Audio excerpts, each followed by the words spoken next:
So, I think it's 2:30, so I will be starting now. I would welcome everybody here in the classroom, but also there in the classroom in, thank you, in Columbia, University of South Carolina, Nicholas Vajoni and his course there. This is very exciting, and this is the beginning of a major project of over the next couple of years. So this is the moment where it starts, and that's the moment where we want to spread out and also get attention for this project. Welcome everybody again, but also welcome the people, hopefully, who are we finding a lot on the internet, on the live stream, because it's also transmitted through live stream on the internet. And it will be also available, each lecture, after a couple of days, because they need a little bit time to prepare for this, to look it up as a podcast and also to listen to it, of course. I also want to, of course, especially welcome our students, especially the so-called freshmen in American, which would be the first semester, which I haven't met yet. This is both for 3 courses, the BA Musiktheaterwissenschaft, BA Theater und Medien, and of course also our master program Musik und Performance. Just a couple of things before I actually start. The presentation will be taking, and I hope also for the next month, will be taking about 50 to 60 minutes, and the last 30 minutes should be really devoted to discussion. And I will be going a little bit more into detail about that later. This is very important for the whole project. But I also want to encourage especially people here, because this is rather unusual to have a whole lecture in English, and that will be the case for the next weeks. It will be, of course, also all right if you don't feel comfortable asking questions in English. Just ask them in German and then we translate. But also, if your English is not perfect, I think that's no problem. We just need to get the rough idea and then everybody is able to go on. The other thing, it's also unusual for all of us, for the presentators, for the speakers, and also, of course, for the people in the classroom in Columbia, the situation is in general. So I hope this is going to be as quiet as it's now, because that's really excellent, and hope everybody is able to hear us. Next week, actually, for the German side, that's not applying for the American side or for the internet, it will start at 2 o'clock, und zwar ST, also Punkt 14 Uhr, because we have a couple of little presentations by the mayor of Bayreuth, by the president of our university, Professor Bormann, and also by our guests, Nicholas Vajoni and Arne Stolberg, before we start with the actual lecture with Nicholas next week. Wagner Worldwide, ladies and gentlemen, this is our little introduction today to the lecture series, but also to the project as its whole, and I would like to start with this. This is our agenda for today. We have 4 chapters. Why Wagner Worldwide?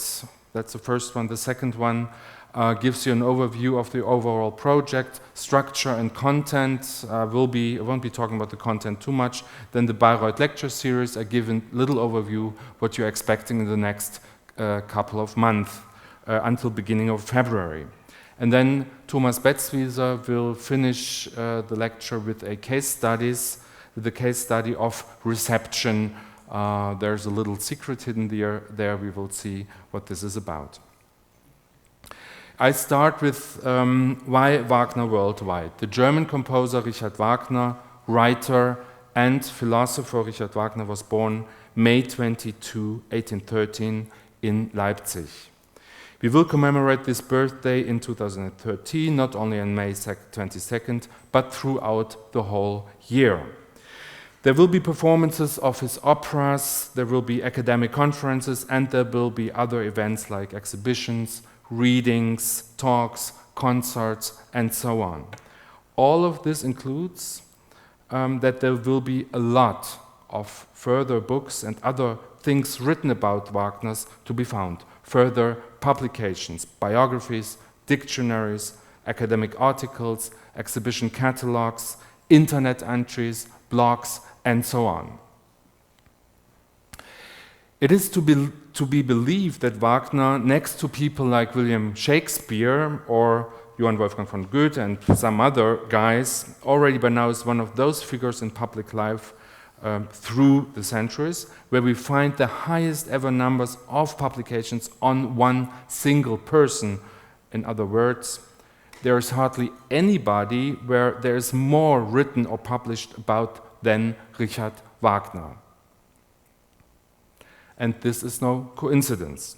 As we will hear later in this lecture series next week, Wagner was not only a genius musician, writer, and philosopher, but also, as Nicolas Vajoni pointed out in his excellent book, somebody who did a major job in selling himself, in marketing himself, also making sure, and that's one result of this, that a lot of stuff was finally written about him, and we still are in this process, we're still doing this. One can summarize, there is huge interest in Wagner. A lot of this interest for Richard Wagner is, of course, stimulated by his musical, theatrical work. I myself, I'm also very fascinated, very much interested in this, sure, as a private person, but also from a professional point of view, as a musicologist. But the question is, do we really need more writings on Wagner, more research, as you will? Most people probably in our community, musicologists, would actually probably answer that question with no.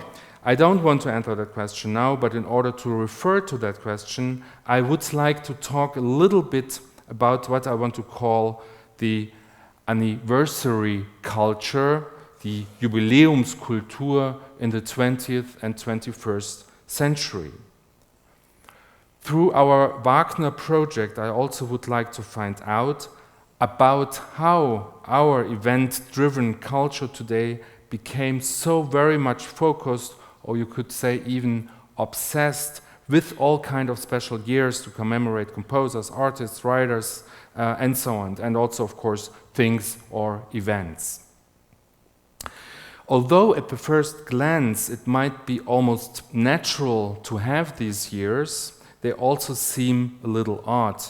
Especially famous in that regard were the so-called Mozart years in 1991 and 2006, Mozart everywhere. You know, that was basically the result. And what we'll be finding in 2013, Wagner everywhere. So everybody will be happy if 2013 is over, no Wagner anymore, right? But of course, this is not going to be happening. That's also true. Another reason for the huge interest in Wagner is the fact that he was and still is, and that we will be referring to also specifically today, a very controversial figure in cultural history. We will be referring to this through our case study later. Wagner was a very eager person, pushing for his own goals and his own interest for his own art.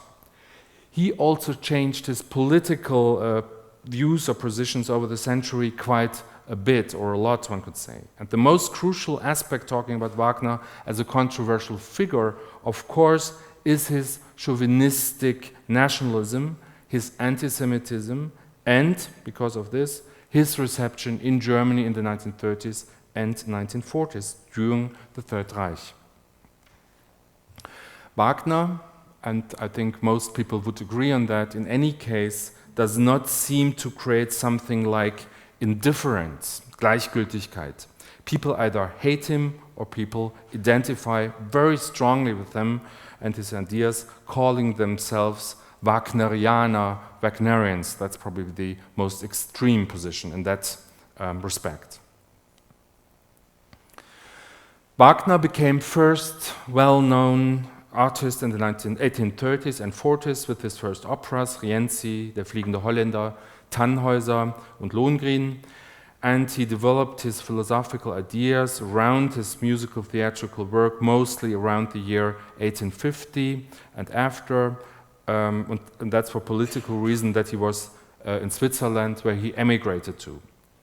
His major musical works were created after 1850, Tristan, Meistersinger, Der Ring des Nibelungen, and Parsifal. Another major achievement was his vision of a special place, and this vision became true, as we know. To perform his work was the Bayreuth Festival, idea which became reality in 1876 for the first time. He died in Venice on February 13, 1883, after Parsifal had its world premiere just before that, July 26, 1882, at the Bayreuth Festival, the only work which was actually expressly composed for the Festspielhaus. Why is it that somebody, although I told you that there is a lot of interest, but why is it that somebody who is dead for almost 130 years and who was born almost 200 years ago is still so interesting to our lives and our cultures today? And why do we have these years of commemorations, of anniversaries on composers like Mozart or Wagner anyway? How are we able to create our own views and our own culture within the framework of a Wagner year 2013? I want to share two preliminary ideas with you on this. The first one is the following. Anniversaries, commemorations, and celebrations of the kind mentioned help us to structure our personal lives. That's, for example, for birthdays, and I just had a big one myself recently. As much as composers' birthdays, like the one of Richard Wagner coming up in 2013, structure our cultural lives. And they make us reflect on our societies through culture, which I think is a very interesting point. And structure, this is the basic idea, probably gives us orientation. What is important to society is showcased through these events and phenomena. And Richard Wagner seems to be one of those very important phenomena in cultural history. Just to give one small example here, and you will see all my visual examples are taken from publications or DVDs, and that has a specific reason we might want to discuss later. Here you see like the cover of a DVD of an American television production which came out as a miniseries in 1983, another Wagner year, to commemorate his 100th death day. Wagner, the epic story of an enigmatic musical genius with a fantastic cast, Richard Burton, Laurence Olivier, Vanessa Redgrave and others, but which I think was not such a great outcome actually. I don't know if it did very well, but there maybe Nicholas can help us with later. Second, culture stimulates, and I need to get you the next slide. Culture stimulates thinking and culture creates more culture. Wagner's work is definitely stimulating. Patrice Chéreau's famous production of Wagner's Ring for Bayreuth for another Wagner year in 1976, 100 years of Bayreuth Festival, where we see here the cover of the DVD, is by now a classic in theater history, a groundbreaking piece of art on its own. So we are talking about the Chéreau ring, not so much about the Wagner ring anymore, in this case. Set design by Richard Peduzzi, conductor was Pierre Boulez, the video director of this production, which is also kind of congenious. Also in this case, art produces more art, Brian Large. So far, these two preliminary ideas on the question why Wagner worldwide. Stimulation is the key word for my next chapter.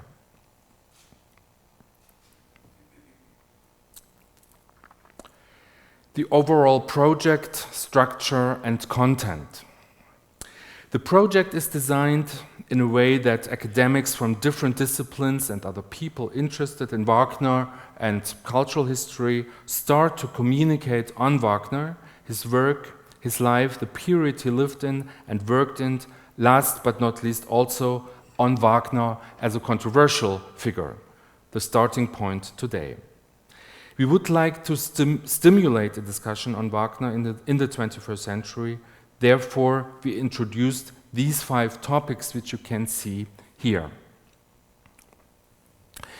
Before I talk about this focus and these 5 topics, I would like to point out 3 aspects which are basic of the project, which we introduced in order to use the anniversary culture in our event-driven society of our days in a, hopefully, and that's part of the idea, productive way. So we try to start early, and maybe we are still discussing this in 2015.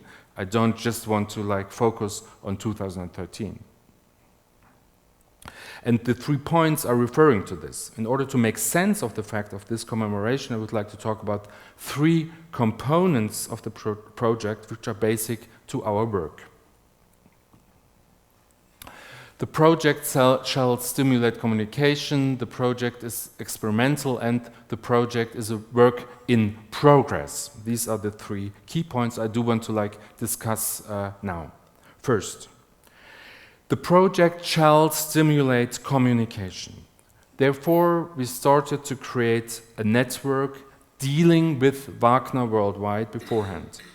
Our closest partners are the University of South Carolina with Professor Nicolas Vajoni and the University of Bern with Ivana Rentsch and Dr. Ivana Rentsch, Professor Anselm Gerhardt and Dr. Arne Stolberg. Also the Conservatory of Shanghai with Professor Yanni Yang will be participating, although this is not quite clearly shaped. We're thinking of workshops.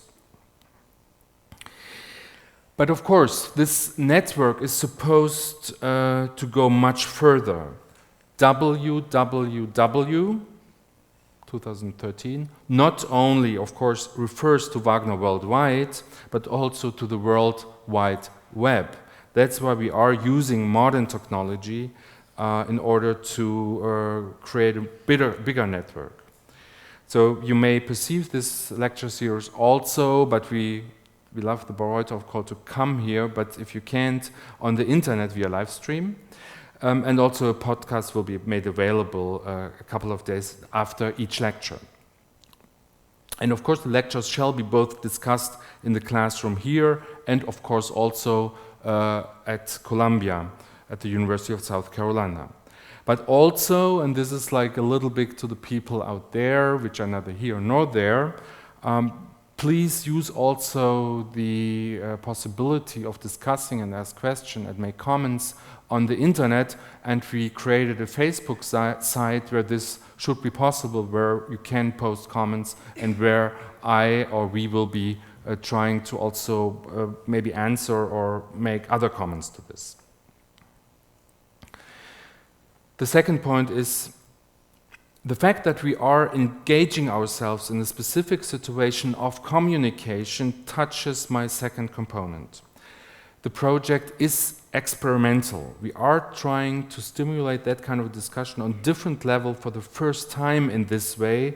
At least I think Thomas Betzwieser, Nicolas Vajoni and the colleagues in Bern and Yanni Yang and myself. And especially in the humanities, I think it's not so common that lectures are actually also available on the internet. We are very excited, but do also not completely know where this will be taking us or how this will be working out at the end of the day. Starting with the technology itself, but this is the moment, many thanks to our technicians here. They have been doing a fantastic job so far, and it seems working. This is like a miracle itself to me, which I have no clue about these things, but also to the technicians in South Carolina. Thank you so much. But this is, of course, also true from an academic point of view.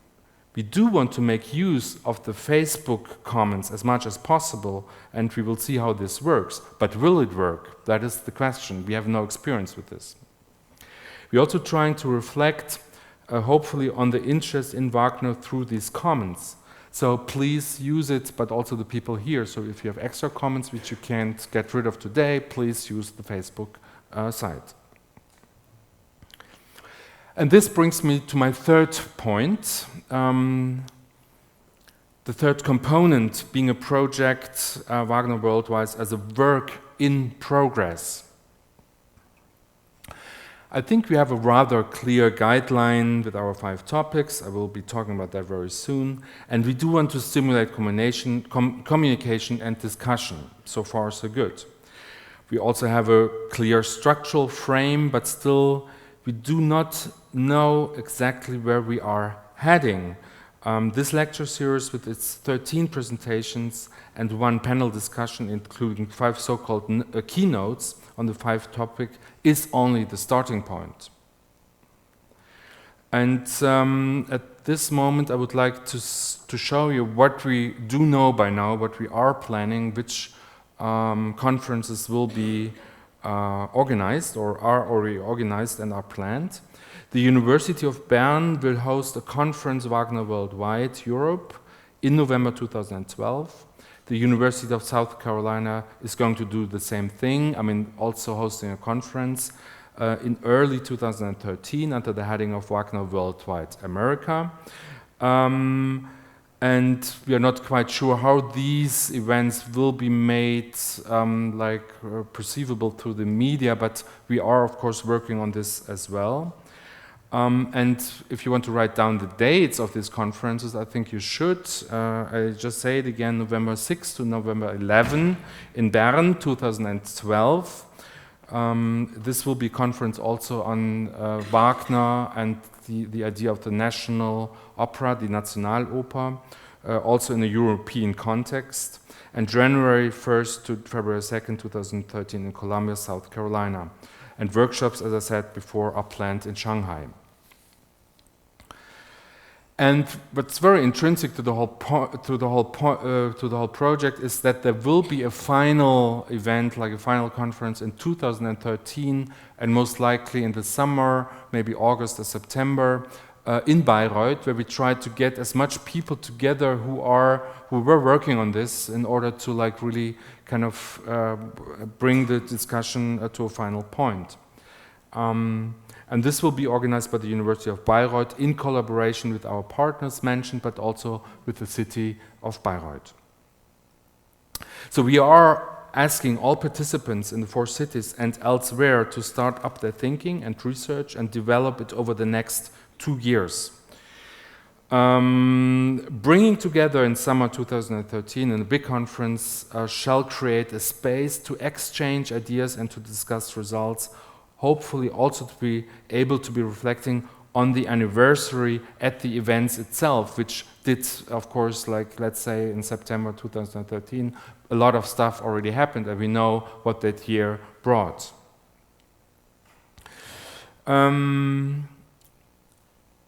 And then we are planning on a publication, so more writing about Wagner. We can't avoid that, there's no question about. And this will include the papers given, maybe 1 or 2 by the individual participants, it depends what they decide. It shall also include maybe a selection of comments, of discussions made in the classroom. We are taping everything, so we could do this, or from Facebook. It also shall include a large chapter or essay on the year 2013 itself. And it also should include maybe 5 chapters, individual written on the 5 topics. This could be the idea, but we will see where we are heading. All of this will be prepared in 2014 and being published in 2015 maybe, seeking to summarize both the project and the topic. Where is Wagner situated in that world of the 21st century, and how does our modern world relate to the 19th century and its ideas?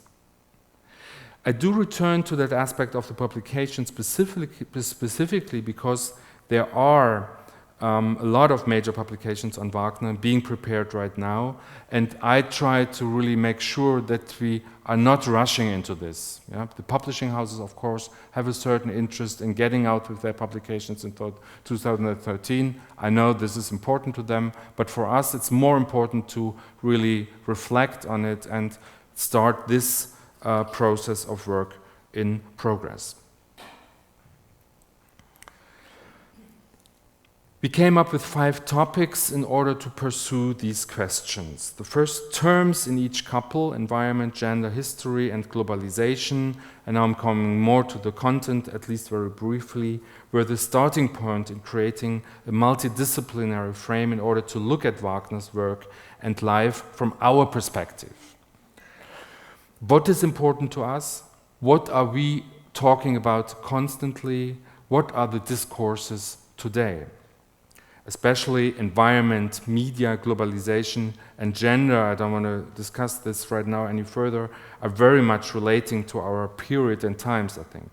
History might be the one out of the 5 which does not seem so important for us today as the other 4, at the first glance at least. But still, the media make us believe, or try to make us believe very often, that we experience historical times or historical events there and then. And it's true, we are creating history ourselves constantly. We do live in historical times, and there can be something observed as some kind of a specific consciousness about this. Think of the Arabic Revolution, just taking place right now, the natural catastrophes with tsunamis and oil leaks, the fall of the Twin Towers. I go back in history, you're realizing that, the fall of the Berlin Wall, and so on. And all of these historical events create, on specific days or in specific years, more events to commemorate and structure our being in every specific and also in a weird way. The other 5 terms, nature, sexuality, film, nationalism, and markets, belong more to Wagner's time and the 19th century. I want to just go through this very quickly to get a first overview of this. And I want to show you 5 images showing 5 titles of publications where Wagner is put into these contexts. The first one does not reflect with the actual image. This is a cover of a catalog on Richard Wagner in Zurich, which came out in 2009, edited by Laurens Lütteken. This deals in an interesting way with the topic Wagner and nature, because this is like where Wagner experienced nature in a very immediate way, because he took a lot of walks into the mountains, into the Swiss country. The next one, I'm going really quickly to this, is the cover of a publication by Lawrence Dreyfus, which came out in 2010, Wagner and the Erotic Impulse, on the topic Wagner and sensuality and sexuality, which he analyzes as an important impulse or factor for the creation of his theatrical musical work. The next one is referring to the topic film. This is the cover of a study from 1998, Richard Wagner, Fritz Lang, and the Nibelungen, where David Levin brings together the media of opera, Wagner's Ring, and the media of film, that is Fritz Lang's silent movie Siegfried from 1924, with the music by Gottfried Huppertz, exploring how the media relate but also differ regarding the same topic, and exploring good and bad, so to speak.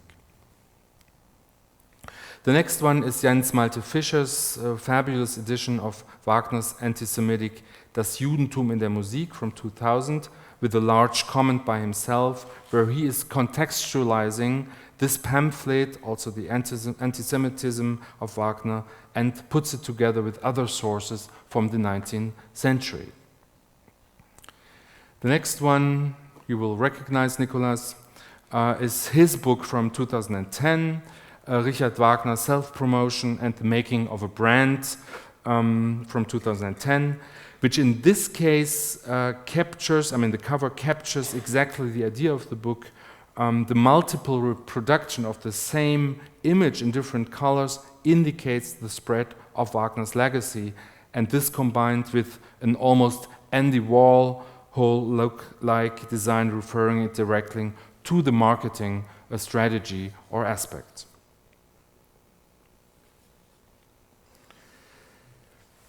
I'm running out a little bit of time, so I'm trying to summarize this a little bit.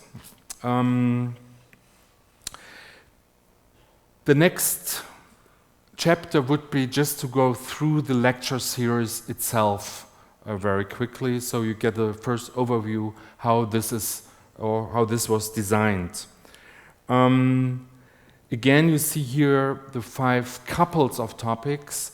The general idea is for today that I'm not discussing this any further, because also we do want to stimulate and also like create a discussion on these 5 topics. So if I would like tell you where my connections are with these, then of course I would give a certain direction which I don't want to. So I'm not really discussing this too much, but they will be showing up in the lectures.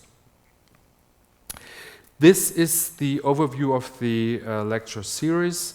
We do have 5 keynotes on the 5 topics. So they will be, of course, also explaining them. They are not like the first 5 lectures, as you can see. They have this little button always with the actual color which is related to the topic. This is just the reason because we could not organize it in that way. It would have been nice to have them at the beginning, but I think it's also not a big problem. Nicolas Vajoni is going to start with the global marketing of Wagner. My colleague from Bayreuth University, historian Susanne Lachenicht, who's also here today, will follow with the history and nationalism topic on November 9, talking about when history meets cosmopolitanism. Eva Rieger, a musicologist who is highly specialized not only in Wagner but also in women and gender, will give her lecture a week later after this on November 16th, Gender in Wagner's Music. And I myself created, I think, but I'm not quite sure, a new term as a title for my own lecture, on environment and nature, Wagnerscapes, and I hope to be knowing by then what I really mean by this, but I have some ideas. And musicologist Emil Wennikes from the University of Utrecht will introduce the media and film topic with a lecture on remediating Wagner, productive reception in visual and virtual media on January 11, 2012. Next to these 5 keynotes to introduce the project as a whole, we also do want to focus at the same time on Wagner Worldwide from a Bayreuth perspective. That's why the title is Wagner Worldwide, Bayreuth. Bayreuth and the world. What an interesting pair of 2 terms, and it is quite strange. Although Bayreuth is a rather small town in the region of Upper Franconia, being part of the state of Bavaria in the southeast of Germany, many people worldwide being interested in culture, opera and music would know about it. And this is really amazing. Bayreuth is, one could say, because of Wagner, a cultural brand with international reach. I was always amazed how often the New York Times, for example, is like covering the Bayreuth Festival in their newspaper. And of course, what stands for Bayreuth, the name of Wagner, the Festspielhaus, and of course Wagner's family and his supporters who lived here for many, many years, including the German dictator Adolf Hitler, who is also linked to this place. Sven Friedrich, who is the director of the Wagner Museum here in Bayreuth, and he's here today as well, he will refer to this aspect of the place, very specifically talking about the new conception for the Wagner Museum at Villa Wahnfried, the Wagner family's former private house, to be opened in 2013. The festival will also be included in Wolf-Dieter Ernst talks. He's a theater study person from the University of Bayreuth, because he's going to talk about the so-called Siemens Festspielnacht. Siemens is not the sponsor anymore, but we hope that same event will be still taking place, where on a big screen, one performance of the Festspiele is transmitted with a live stream into the city of Bayreuth. Gundula Kreuzer, musicologist from Yale University, will also touch the media aspects of the Ring cycle, but from within the production and performance She's talking about the new Ring at the Metropolitan Opera in New York. Clemens Risi will be talking about recent productions here at the Bayreuth Festival, these presentations could be more or less seen within the framework of media and film. And our colleague Thomas Bagatsky, who's also here today, he will be more probably heading to the environment and nature topic. He's an ethnologist from the University of Bayreuth talking about nature and myth in Wagner's Ring, an anthropological perspective. Bayreuth is famous for Wagner, for the Festspiele, no question about, but the University of Bayreuth also has a very interesting profile and has a very specific focus on intercultural studies, and that we also try to use in our lecture series, so we would also trying to focus on this. We are especially happy to welcome the sinologist Barbara Mittler. This is in 2 weeks from Heidelberg University, who will be talking about Wagner reception in China. Wagner goes east, Chinese encounters with European opera. Africa is within the intercultural studies in Bayreuth a special topic here, a special focus again, especially also with an interdisciplinary approach, and that will be represented with our panel discussion at the very end. We are glad that we were able to convince Francis Quéré, the architect of the Operndorf in Africa, and Aino Laberenz, Christoph Schlingensief's widow, who's responsible now for that project. We were very happy to convince them to come, and this will be our last session. And Stefan Mösch and Anne Stolberg will be part of this as well. Then I want to mention also Katharina Gebers, because she will be giving some kind of a introduction on this, because she's going to speak on Schlingensief and Wagner, which could be also related, I guess, to a couple of topics, but certainly also to the media topic.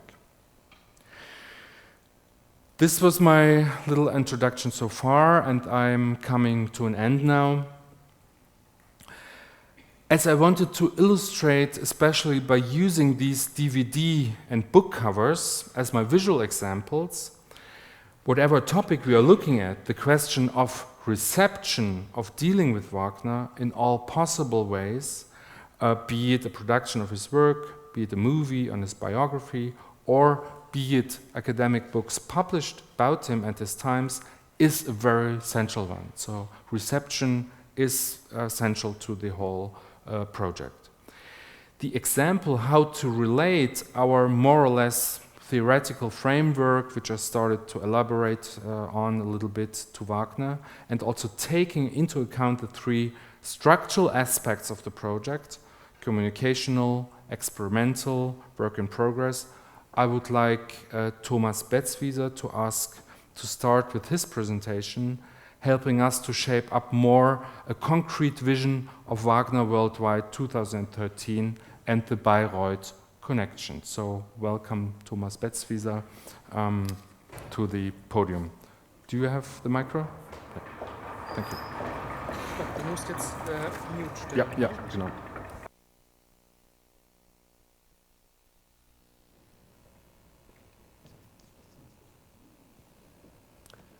Okay, hi Niklas, and welcome Columbia, Southern Carolina. Anno has mentioned it, within this lecture series we are basically approaching the issue of reception.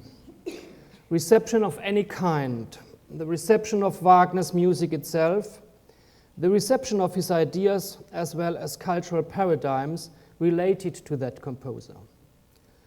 For the most part, we are dealing with the reception of Wagner in various regions of the world, as it is indicated by the label worldwide. The subject of my contribution is to have a closer look on one of the recent events within this context worldwide, and it will serve as a case study exemplifying the arguments of reception more generally, although my example deals with a very special case, and the latest occasion of that particular case took place in Bayreuth. So you will see now a short report on that event, which is a 2-minute clip from the BBC World News dated July 26, 2011.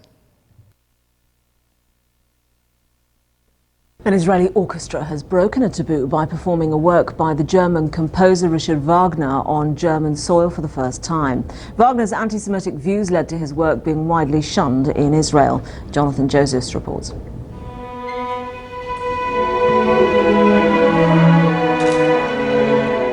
This is the sound of a major taboo being broken. Performances of Richard Wagner's music are anything but widespread in Israel.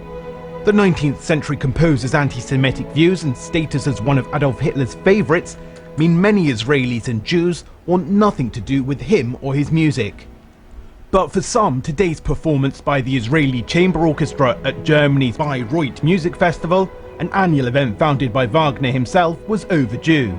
Art and culture are the foremost, the supreme thing, and political issues should not involve anything that has to do with the performance of art and culture, and any kind of boycott, wherever it is, I'm against. Richard Wagner died in 1883, some 50 years before Hitler came to power. He was acclaimed for the complex nature of his compositions. Hitler was said to have admired his use of German mythology as well as his anti-Semitic writings. Wagner's great-granddaughter was in the audience for the groundbreaking performance. One group who would rather the orchestra had played something else is the American gathering of Holocaust survivors. In a statement, their Vice President Menachem Rosensaft said it is regrettable that the Israel Chamber Orchestra would disregard the sensitivities of Holocaust survivors in Israel and throughout the world by catering to German audiences rather than understanding that their performing Wagner opens up still sore wounds.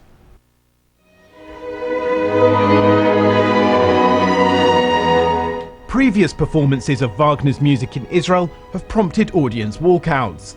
Perhaps that's why the orchestra's conductor, himself the Jewish son of a Holocaust survivor, says there are no plans to repeat the performance at home. Jonathan Josephs, BBC News.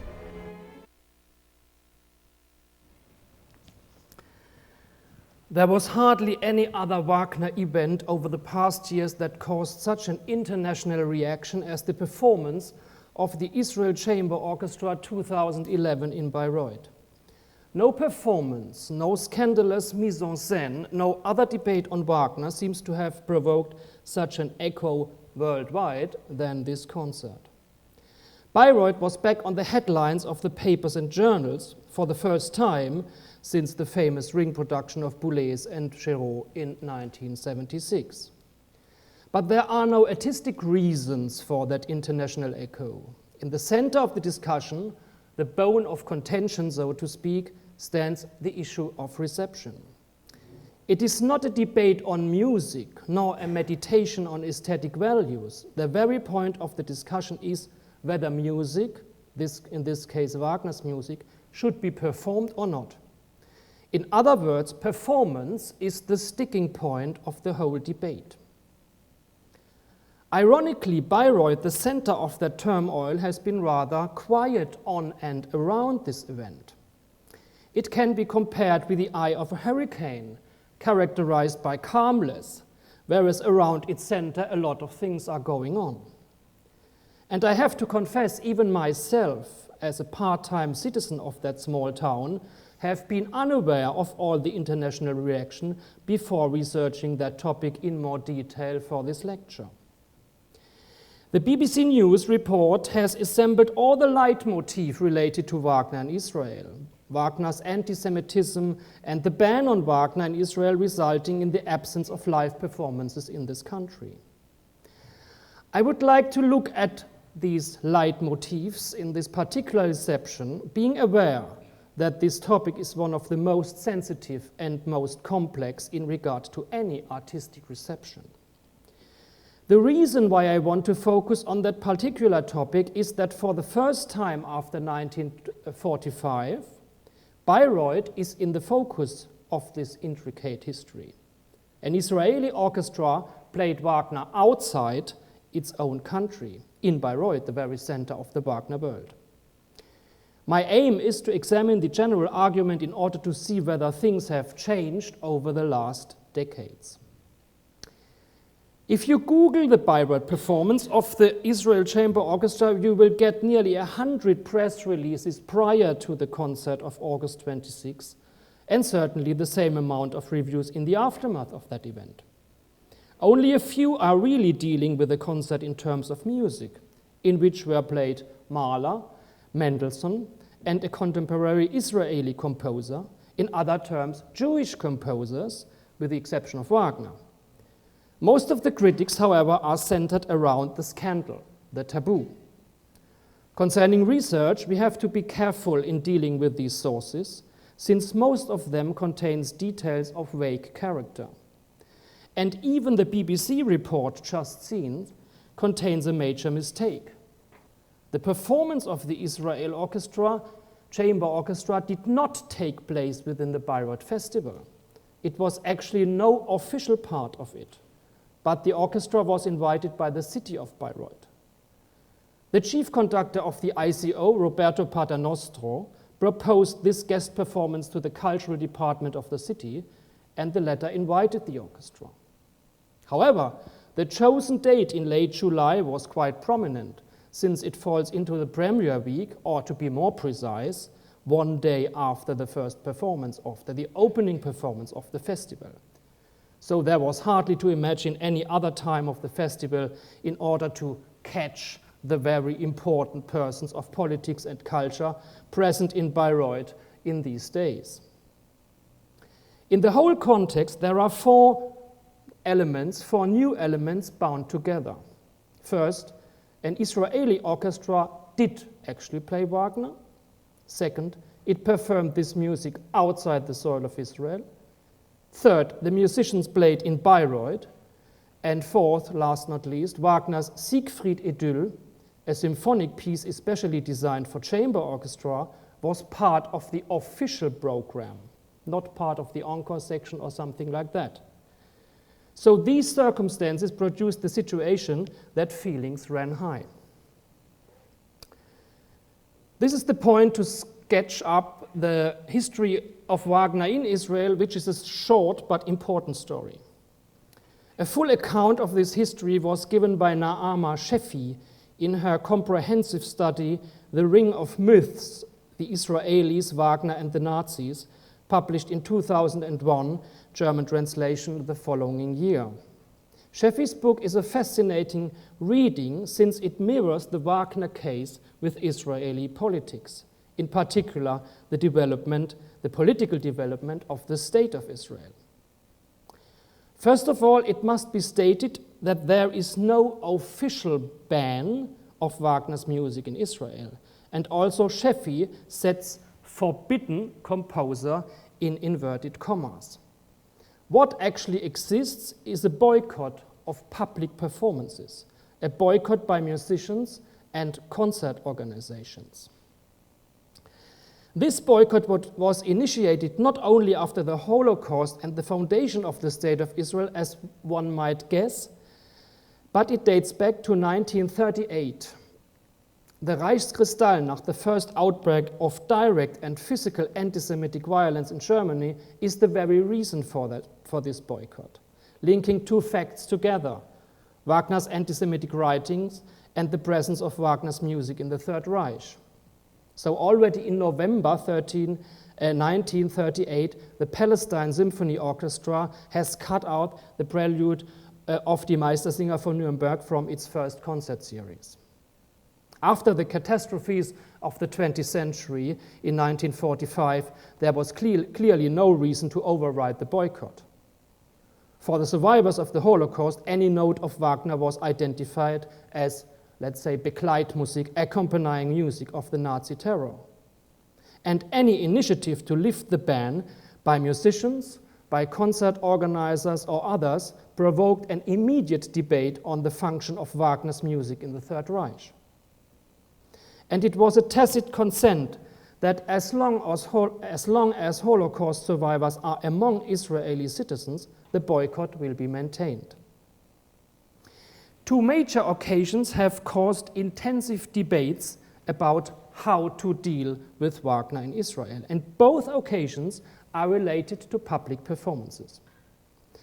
The first took place in 1981 when the Israel Philharmonic Orchestra, the IPO, attempted to enclose a Wagner piece into a concert. The conductor, Zubin Mehta, announced in the concert that the orchestra will play an excerpt from Tristan und Isolde at the end of the evening, not scheduled in the program. He pointed out that those people who do not want to listen to this music could leave the audience. But this offer was not accepted. The listeners stayed, some of them protesting loudly during the performance. This smuggling of Wagner into a concert given by a national state orchestra provoked a 6-week debate in Israel, in Israeli press and media. And the high point, in inverted commas, of that debate was a statement of the deputy minister of the prime minister suggesting that Zubin Mehta should return to his homeland, India, so that the Israelis could deal with the Wagner affair in their own way. Fortunately, the Israeli public did not accept this racist facet,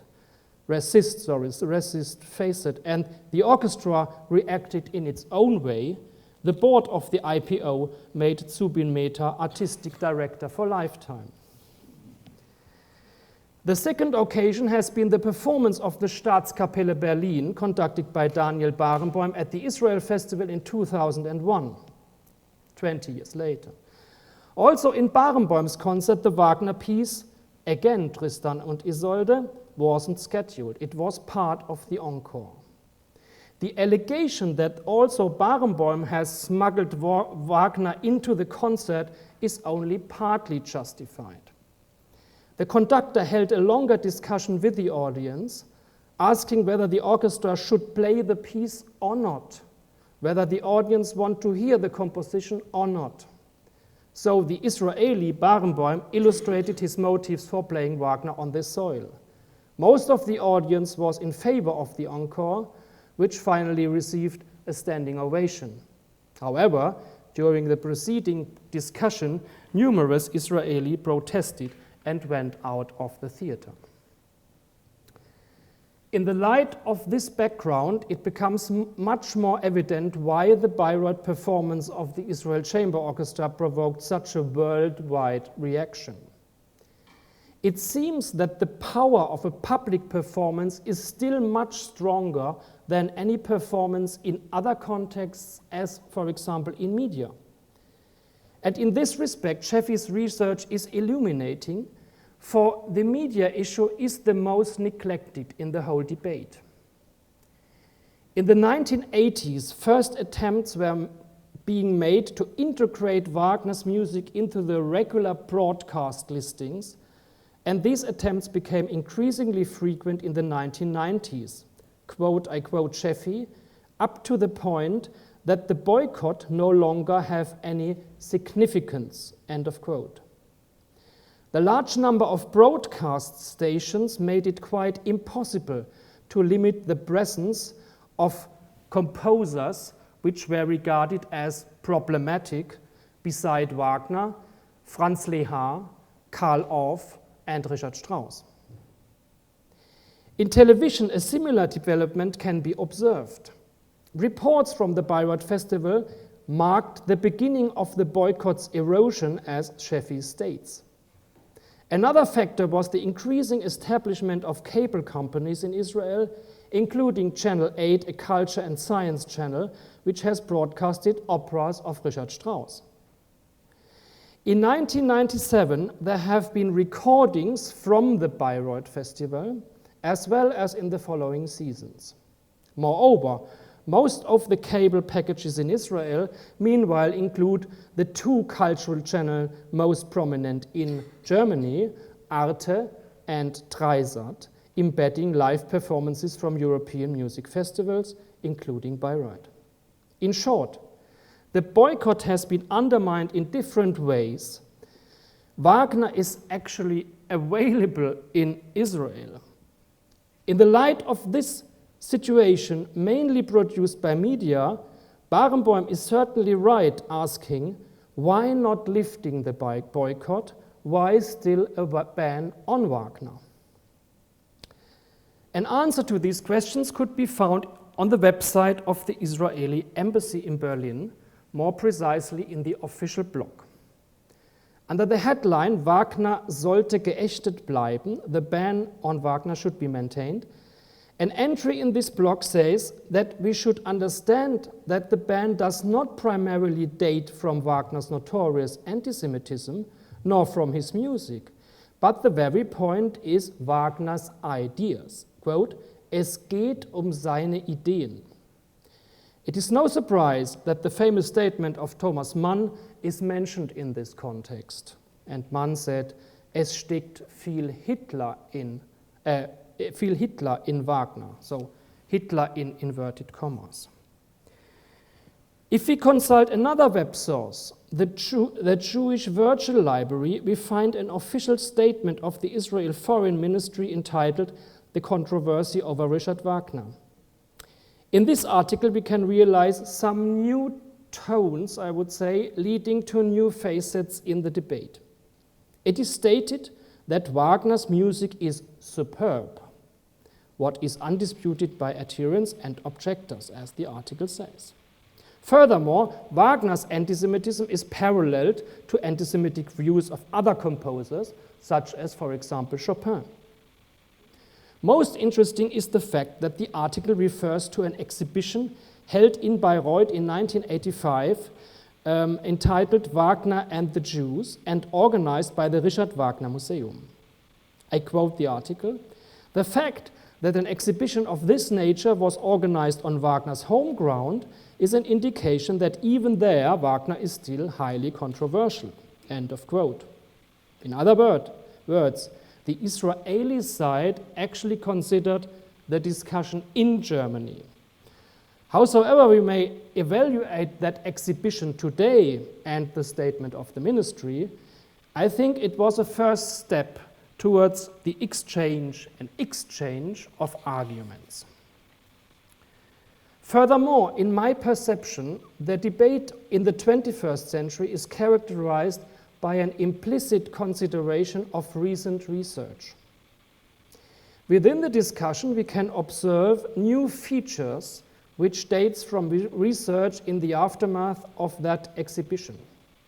First of all, there are the proceedings of the 1998 Bayreuth Conference Richard Wagner und die Juden, edited by Dieter Borschmeier, Armi Mahayani, and Susanne Phil, giving an account of the research done in this field.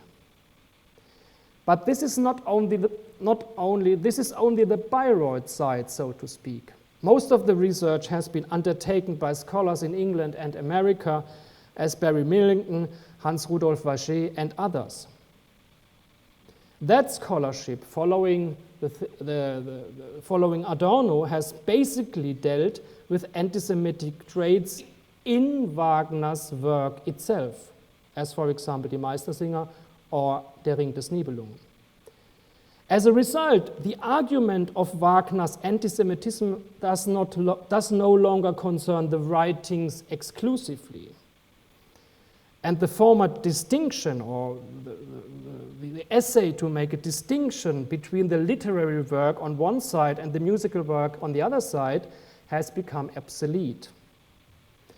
This paradigm shift produced by research seems to have its effects on the debate as a whole.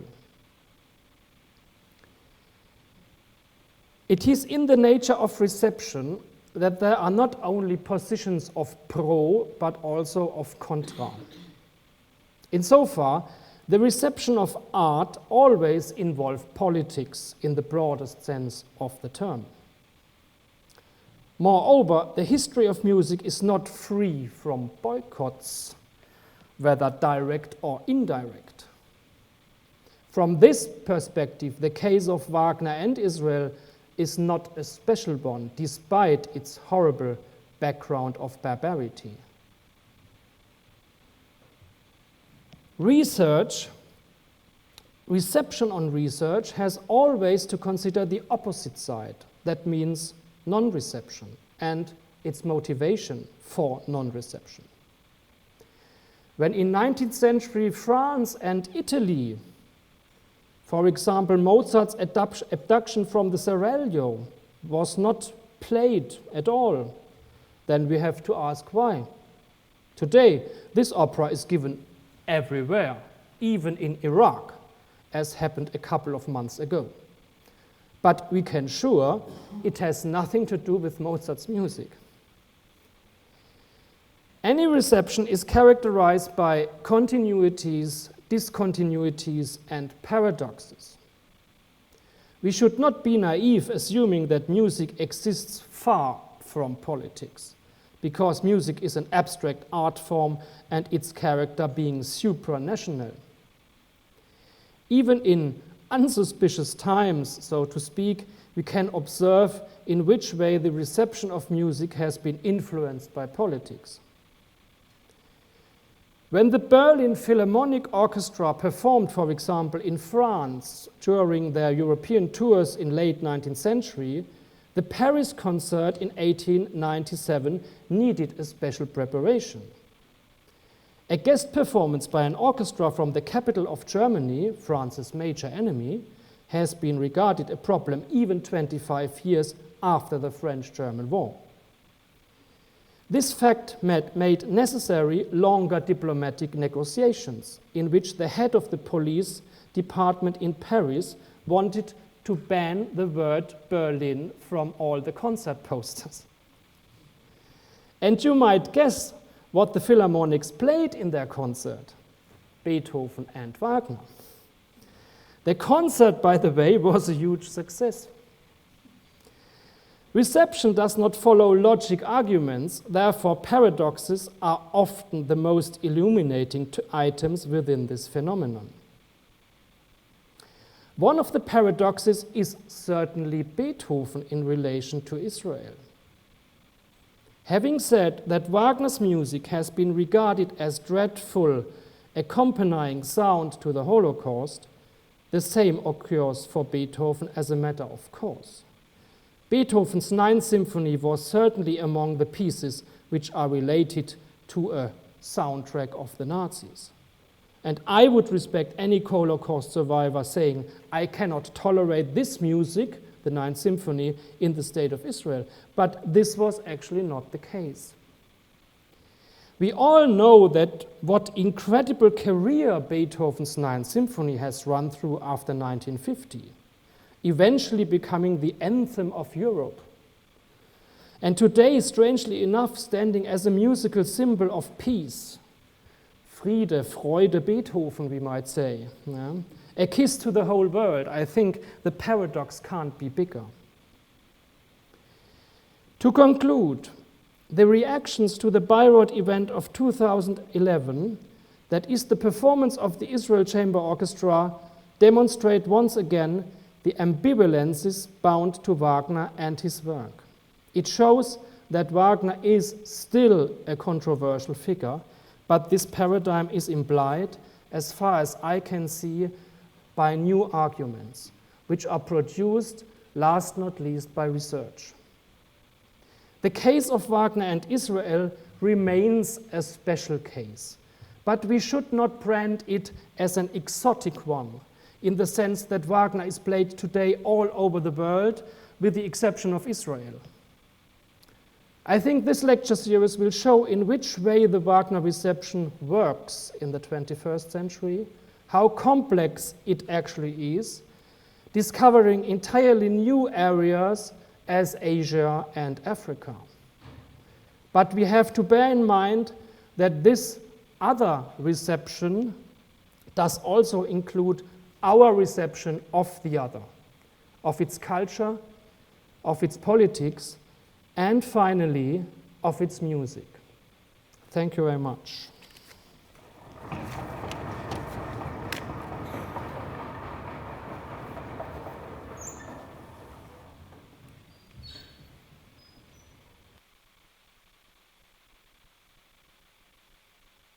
Thank you, Thomas, very much for this very interesting insight to the importance to discuss reception within our topic. I was thinking that it's very interesting to talk both sides, how culture separates, but how culture also brings together, and you were bringing that point up at the very end. I thought that was very important, because we have like a phenomenon with Wagner where it basically brings together, but in this specific case it seems more to be separating. But are there questions here? And Sarah Maucksch would be coming around with the microphone. So.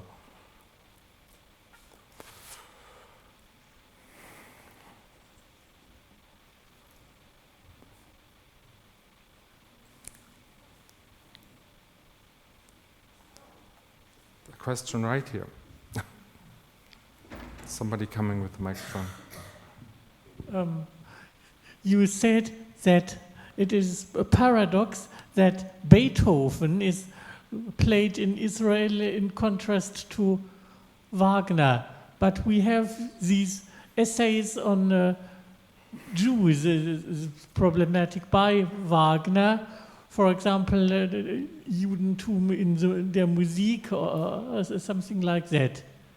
Do we really know how Beethoven thought about the Jews or other composers?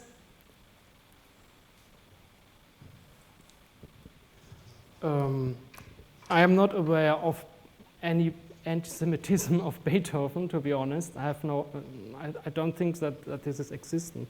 But I think that's the very point you said. I think we have the writings of Wagner, which for a longer time people tries to separate from his theatrical work, from his musical work, and I think that doesn't work. So you have to think together the literary work and the musical work. I think even in Goethe we do not make a distinction between Goethe's Gespräche with Eckermann and his theatrical work or others.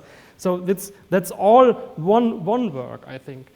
In relation to Beethoven, I mentioned this example because I found it quite interesting that this music was not associated so much as Wagner with the Third Reich, although it played a prominent role. So if you make up YouTube and look for Furtwängler's concert in Berlin or somewhere else, there is a huge connection between. So that's what I called a little bit that's soundtrack. But the Ninth Symphony plays a role, for example, in the Wochenschau and so on. So it is not innocent in inverted commas, this music. So I think, but you are right, Wagner is a special case because we have also the other side of the writings. Maybe one question from my perspective. I think it's very interesting that we're talking about, and this relates to the question before, and also like how Beethoven relates to Israel and Wagner relates to Israel. We're talking about an opera composer, we're talking about like concert performances mostly. So opera, or like the fact of music theater, does not apply to this at all. How would you comment on that? This is highly interesting, I think. In the whole context, we have the prelude to Tristan, we have the Siegfried idyll here. I think maybe the most, maybe the Faust overture was much more far away from the opera, so Siegfried idyll is part and so an arrangement of Siegfried music. But I think this is an important point, and I see here a sort of gap. On one side, you have performances of symphonic pieces not related to opera, and on the other side, on the media side, you have recordings of a whole Arte or Dreisat recording. So, but that's my point. So the live performance, the public performance, is actually the very point of the debate. Not actually. So there was not so much resistance against the media problem. This is very, very important to say, that there is no such a Widerstand as, for example, for the public performance. So there is increasingly number of recordings and stagings in the media. Yeah. Maybe this is a good point to bring in Colombia. Are there any questions there or comments? Yes, do you hear me, Anno? Do you hear me? Very clearly. First of all, I just wanted to say a big thank you to Anno and to Thomas and to the students in Bayreuth for doing this whole course in English, which allows us to participate. I think that's an enormous gesture, and we very much cherish that. You're very much welcome. It's a pleasure. I have a question for Thomas, but before I get to that, I wanted to come back to your point, Anno, about our anniversary culture, yes, which I think is a very, very interesting point. I'm right now reading a book by Alain Badiou, a French philosopher, and I'm going to talk about it a little bit next week also.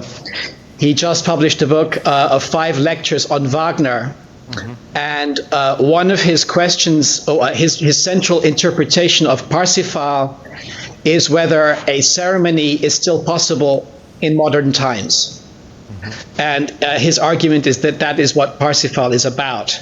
And I think you're absolutely right. Ceremonies are there to structure our personal lives and our cultural lives. And the reason we have a problem nowadays is that we used to have religion to do that for us. Mm-hmm. But this is no longer there, and so we look for other ways of structuring our life in place of religion. And the reason Wagner is so important in this is that, of course, he is someone who tried to create a ceremony himself, i.e. the Bayreuth Festival, as an institution that repeats itself annually, and then arguably also in Parsifal itself. So I just thought that was a very interesting point you raised. I also was interested in your surprise that the New York Times covers the Bayreuth Festival so often, because this already began in 1876. In fact, one of the things I'll talk about next week is the fact that the opening of the Bayreuth Festival in 1876 was an international event. Mm-hmm. So it's, again, very much in Wagner's spirit. Okay, now to my question for Thomas, which you've already half answered, but I wanted to ask it again. Why do you think the Israeli orchestras and then Daniel Barenboim always pick Tristan as the work to be performed?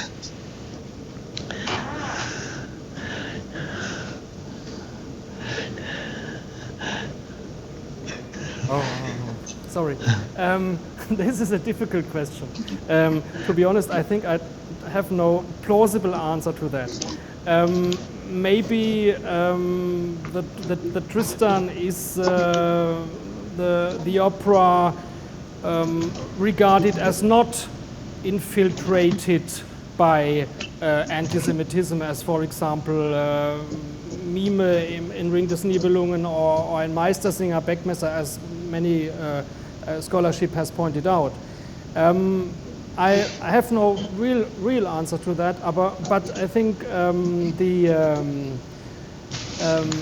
maybe we don't have to forget the music itself.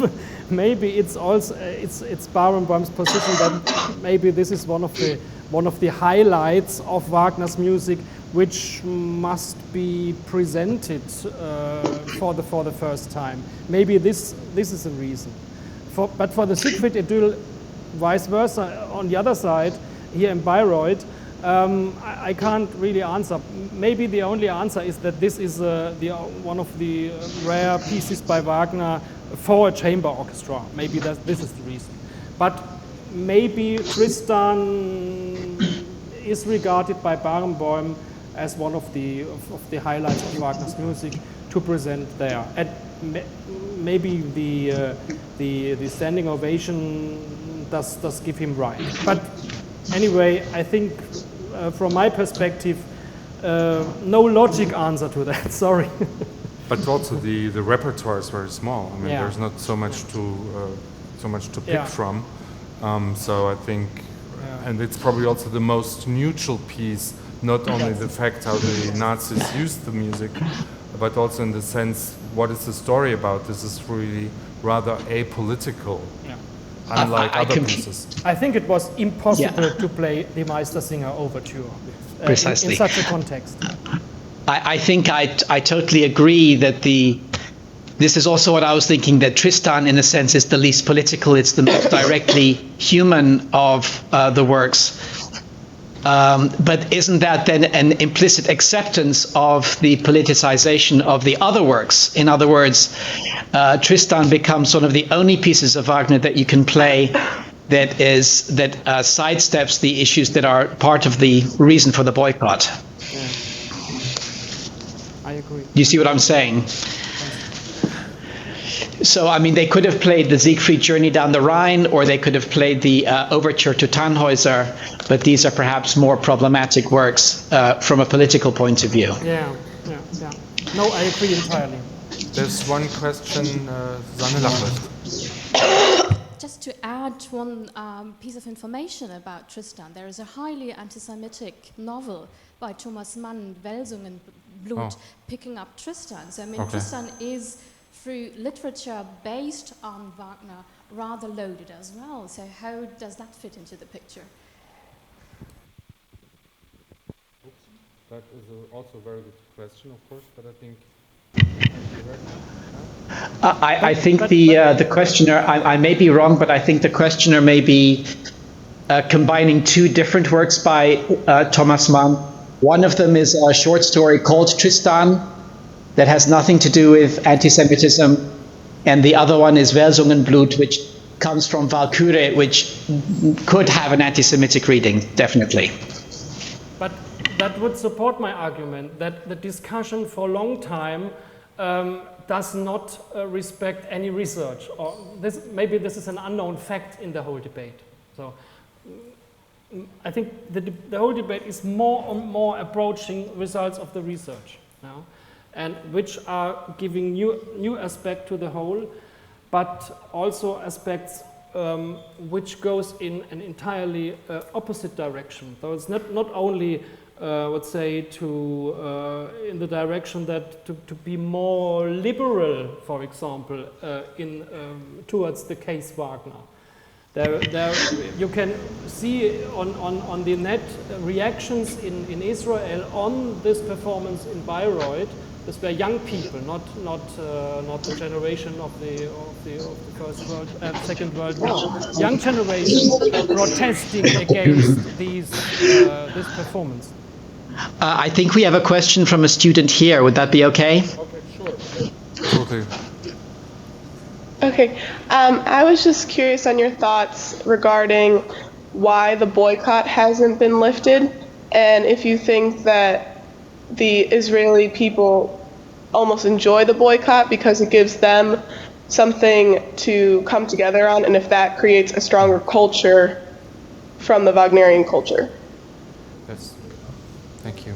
I'm not quite sure whether I got the question right acoustically. I tried to answer because you say enjoy the boycott. I'm not so happy with the term.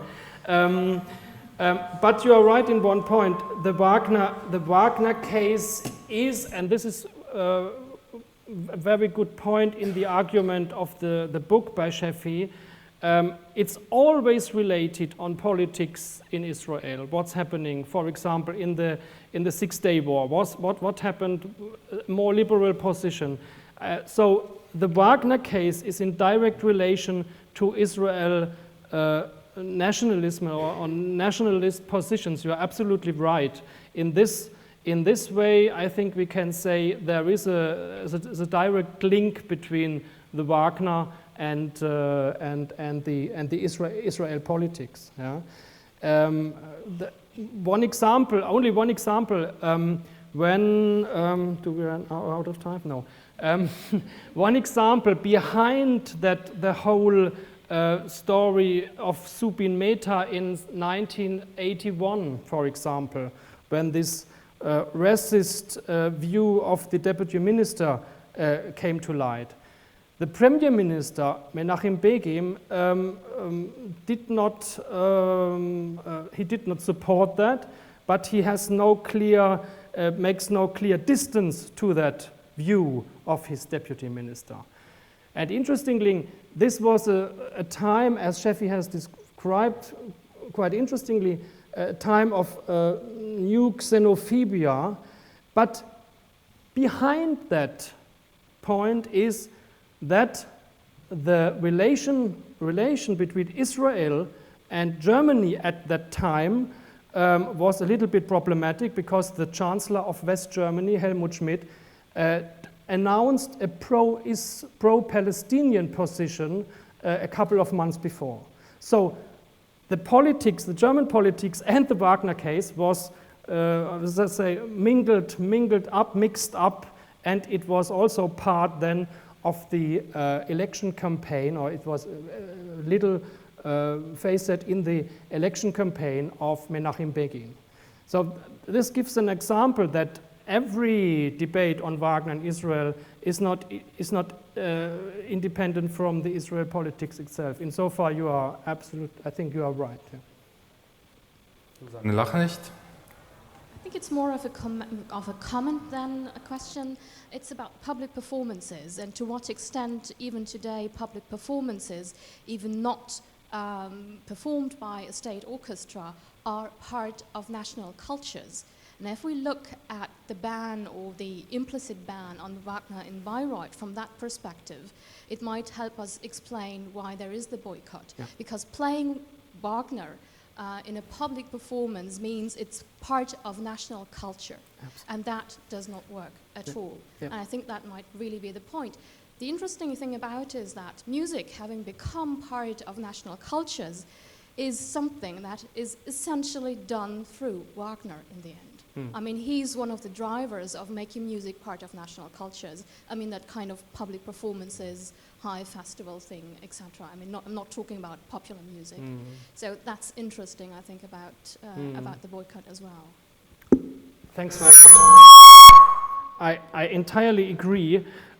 Just to add one fact, so Wagner is played, or the very point is that it is a national orchestra, but Wagner is played by other orchestras not having the state label. So, and also in conservatories, people obviously are rehearsing Wagner, but not in public, so not playing in public.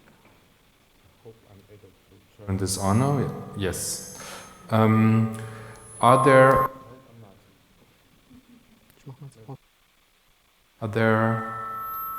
other questions?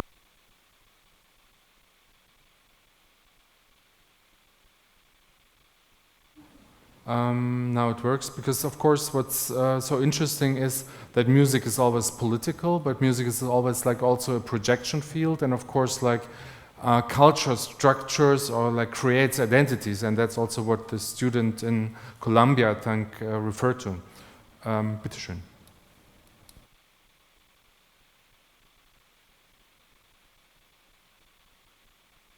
Hello? Hey?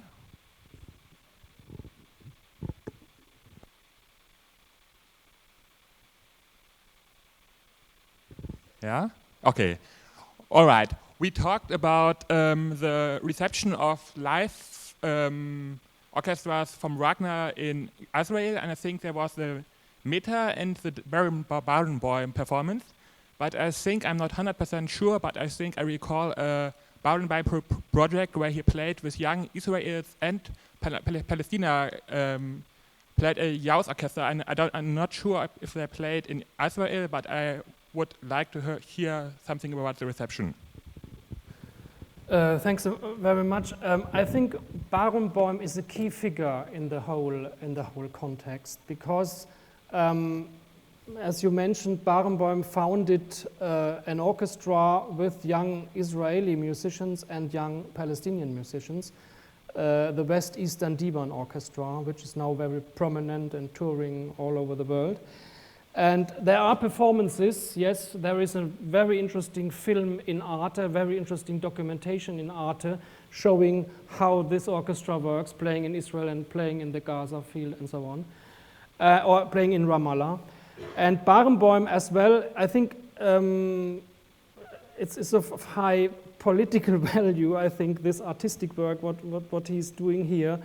And, but on the other side, and I think there is a wonderful short article by Edward Said, who was a close friend to Barenboim in his last years, saying that, that Barenboim, also being Israeli, also being Jew, brings a sort of internationality into the Israel, into the whole musical context there.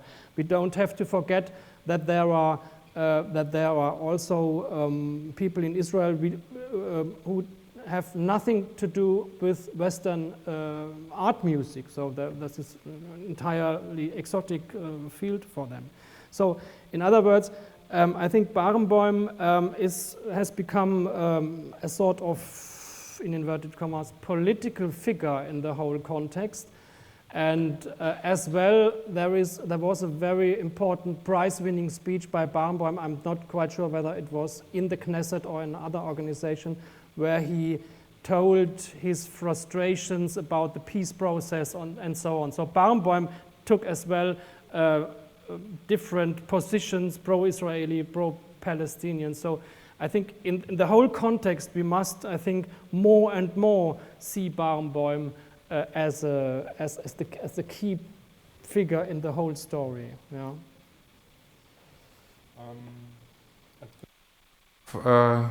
Maybe time for one more question. Nicholas, is there anything from your side? I don't think any of the students here have any questions. I just wanted to maybe just add one more thing about Wagner versus Beethoven. Not only did Wagner write as much as he did, as opposed to Beethoven, but Wagner made an issue about being German and about German music in a way that Beethoven didn't. So it's much easier to take Beethoven as a figure of international art, so to speak, rather than Wagner, who made himself and Germany such an issue. Yeah, thank you very much for that comment. Of course, that's, I think, also an intrinsic point there, which has to be recognized. I think we are almost finished with the time. I think maybe what I would like to say to finish up that first session is that I think the example, although we have not made so much the relation to what I was trying to talk about in the first part, but I think the example really is a very, very interesting one in order to illustrate what the project could be standing for, because it has all the aspects which are important. So we have to go back, and of course in the history to understand it. We are also kind of like maybe looking into the future. How is this going to be developing? We have a global aspect. We have a national aspect. We have two national aspects actually here, or aspects of one aspect of nationalism, one national aspect. So I think it's a very, very interesting example. And of course, we haven't discussed the BBC clip, which is of course a whole different context. We haven't discussed the comments on that clip, which is also of course a lot of stuff to be talking about. So I think this is an excellent example to kick off this lecture series. Next week, Nicholas, we're going to welcome you here, so you'll be standing right here. And again, for our people, it starts at 2 o'clock because we have a couple of introductory little speeches. But I think this was a great start. So maybe the students for next week, they get a little bit better prepared to like maybe get involved also, but this was also a good start. And I'm looking forward to the comments on Facebook. and I wish you a great week and see you next Wednesday. Thank you also so much, the students in Columbia. Yeah, and thanks very much. Thank you very much. Yeah. Thanks. See you then.